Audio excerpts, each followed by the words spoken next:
What's going on, everybody? It's me, Phil, coming at you for the 9th weekend video. I want to say welcome to my channel, Face Push by Life, and I want to go ahead and jump into it. And as you can guess by the title, it's going to be about my greatest fear. Now, it's my biggest fear, and I understand that like part of it's rational and part of it's irrational. I think mostly rational, and that's just because of the stigma that people have built around what I'm going to be talking about. So my greatest fear is being locked away against my will in a mental institution, like in a sane asylum. All right, so like I said, it's mostly built off the fears of other people and the stigma that's built around mental health. And if you follow along with what I'm saying, if you can like see it from my point of view, I think you'll understand. Hopefully not develop it for yourself. But all right, so in all medicine, especially with mental health, it's all very subjective diagnosis. And like a broken bone or something like that, there's something physical there. With mental health and like trying to diagnose somebody, you have to diagnose symptoms of personality traits and stuff like that.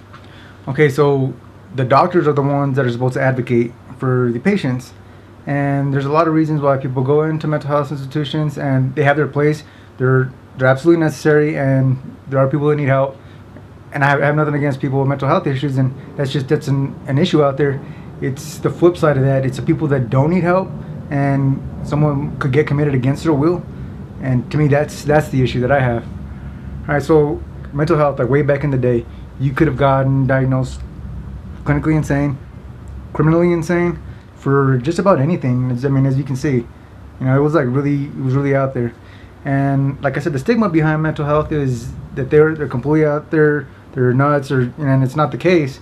But the way that they were treated back in the day helped feed into that, and it was like torturous to be in a mental health institution or an insane asylum. And I think that's kind of what feeds into my fears a little bit.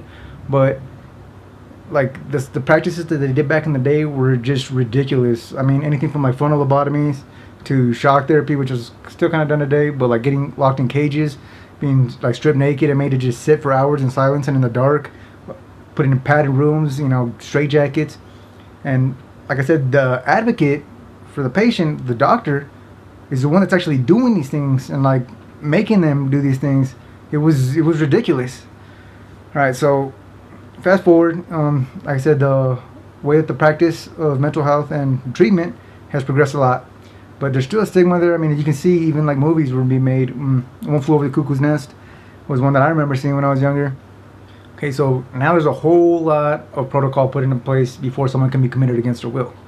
All right, but it's still pretty loose in regards to what they can actually do. All right, so say like a paramedic, they can snow you with Halidol, and they can commit you for a few days just for observation. So essentially kidnapped, drugged, and then where you're supposed to be sobered up before you do your one-on-one and they do your evaluation on you. But that's supposed to happen. I mean, I don't even think it has to be a perfect storm for you to fall through the cracks. I mean, you can see how many things that happen already that aren't supposed to happen. I mean, there's a reason why there's murders and like thieves and stuff like that in the world. People do things that they're not supposed to do, and people are people, and people are doctors. And like, so if you're combative, right? So if I'm going to be kidnapped, I'm going to fight. I'm going to fight tooth and nail to get away from the people that are trying to kidnap me. All right, so you're combative. Then you get locked up after they drug you. So you're locked away and you're drugged and you're trying to like explain your case.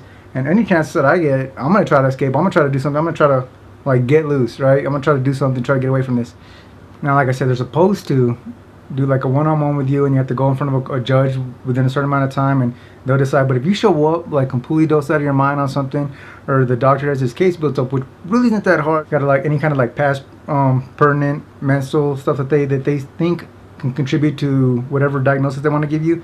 Can be anything. If you ask anybody, and if you're out there and you think that when you did something as a kid wasn't like weird, like you did something weird as a kid, period. Like growing up, you did something weird as a kid, as a teenager. I mean, there's some point in your life where you did something kind of weird. And if people were to ask, or they call relatives or friends or anything like that, and try to get information on you, and they say, "Hey, this is for a mental evaluation. Has he ever?" And then they start, I'm sure, asking guided questions.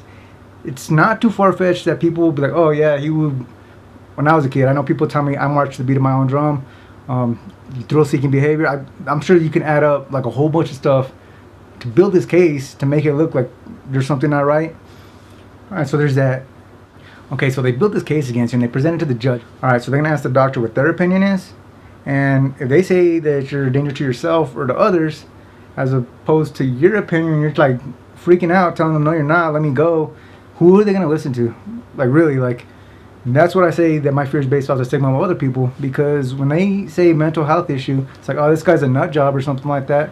You know, the stigma of mental health is shaped against the person with a mental health issue. So if you have a doctor on one hand saying one thing, and the stigma of mental health, this nutcase over here, this crazy person saying another thing, who are you going to listen to?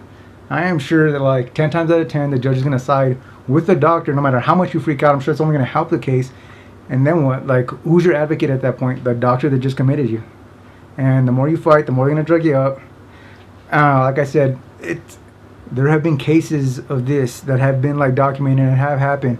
Like, this is not far-fetched. So yeah, that's my rational / irrational fear. I don't know, maybe you think it's rational, maybe you think it's completely irrational. I'd like to know what your fears are. If maybe they're rational or irrational, let me know in the comments. Let me know if you agree with me or disagree with me, or if I'm completely out there and you think I'm a nutcase anyways. So that's this week's video. Let me know what you think in the comments. Hit that like button if you want to see more content like this. Click the subscribe button if you have not done so already, or if you're new to the page. And as always, go with the flow. I'll get you there.